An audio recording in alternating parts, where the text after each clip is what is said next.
हेडलाईन्सचे प्रायोजक आहे NBC bearings, लांब पळण्यासाठी।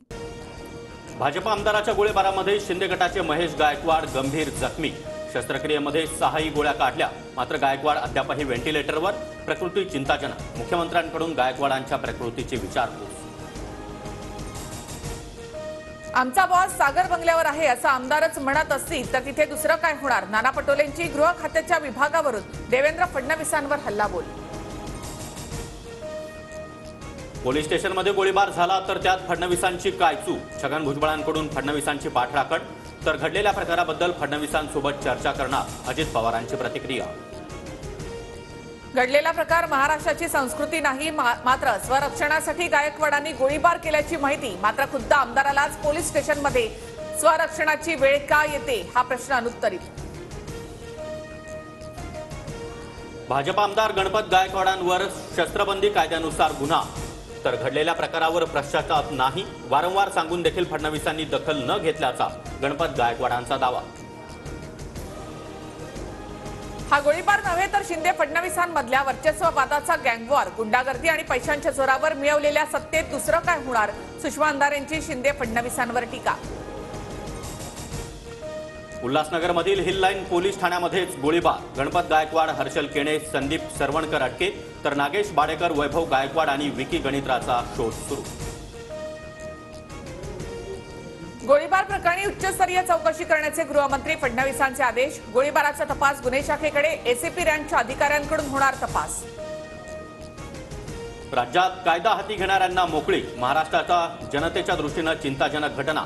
गोळीबार प्रकरणानंतर शरद पवारांची टीका। आत्मसंरक्षणासाठी गोळीबार केल्याचं गायकवाडांचं वक्तव्य। जीवावर आल्यावर कोणताही माणूस थांबणार नाही, पण सखोल तपास करून दोषींवर कारवाई होईल। चंद्रशेखर बावनकुळेंची प्रतिक्रिया। गणपत गायकवाडांचे शिंदेंवरील आरोप चुकीचे। सरकार कुणाचीही दादागिरी खपवून घेणार नाही। संजय सिरसाट यांच्याकडून स्पष्ट। फडणवीसांनी गृहमंत्रीपदाचा राजीनामा द्यावा। कल्याण गोळीबाराचा मुद्दा संसदेत मांडणार। सुप्रिया सुळेंचा हल्लाबोल, तर गोळीबार प्रकरणात फडणवीसांचा काय संबंध? भुजबळांचा सवाल। भाजप आमदार गणपत गायकवाडांचा उल्हासनगरच्या द्वारलीतील 2 दिवसांपूर्वीचा व्हिडिओ समोर। स्थानिक महिलांचा गणपत गायकवाडांसमोर आरडाओरडा। गणपत गायकवाड यांच्या आमदारकी जाण्याची शक्यता। गुन्ह्याची माहिती विधानसभा अध्यक्ष राहुल नार्वेकर यांना पाठवली।